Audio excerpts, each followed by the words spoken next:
এয়া আজি মই জৰ্ডানৰ আৰু এলটছৰ পৰা বস্তু পাৰ্চেছ কৰিলোঁ। এইখিনি চাওক, ইয়াৰ ভিতৰত মোৰ চবচে এটা বস্তু দেখাবলৈ গৈ আছে আপোনালোকক। এইটো দেখিছে, folic acid plus vitamin B12 আৰু জিংক। এইটো বহুত ভাল আইৰণৰ কাৰণে, তেজ হ'ব গাত এইটো খালে, জিংকৰ আৰু বহুত ভাল। এইটো ল'ৰা ছোৱালীও খাব পাৰে। এইটো পেকেজিংটো দেখুৱাই আছোঁ কেনেকুৱা। এইটো মই নিজেই পাৰ্চনেল ইউজৰ কাৰণে মই নিজেই খাওঁ। এইটো বিৰাট ভাল।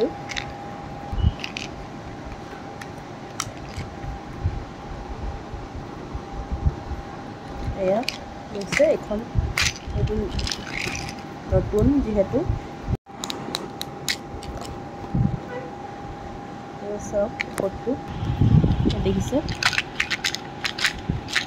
বড়ি।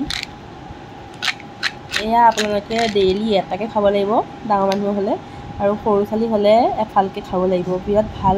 3 মহীয়া কোৰ্চ কৰক আৰু আপোনালোকে ৰিজাল্ট পাই যাব ইনষ্টেণ্টলি। থেংক ইউ ফৰ ৱাচিং মাই ভিডিঅ'।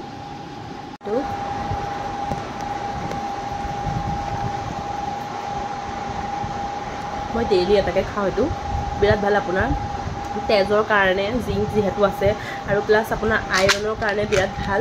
আপোনালোকে ইউজ কৰিব পাৰে, আপোনালোকৰ বেবীকো কৰিব পাৰে। মই মোৰ নিজৰ ভাইটিক দিওঁ, তাৰ 10 years old, সিও খায় এইটো। ছোৱালী হ'লে এনেকৈ ভাল দিব।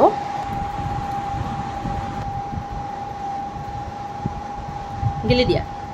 এয়া আমাৰ ভাইটিয়ে খাইছে, সি সদায় খায়। কিমান কষ্ট লাগিছে গিলোতে। এইটো ষ্ট্ৰং ইমিউনিটিৰ কাৰণে আৰু আপোনাৰ ব্লাড চেলছৰ কাৰণে বহুত ভাল। আপোনালোকৰ ল'ৰা ছোৱালীক খুৱাব পাৰে, আপোনালোকেও খাব পাৰে, বয়সস্থ মানুহ থাকিলেও খুৱাব পাৰে। দৈনিক এটাকৈ খালেই হ'ব। Thank U.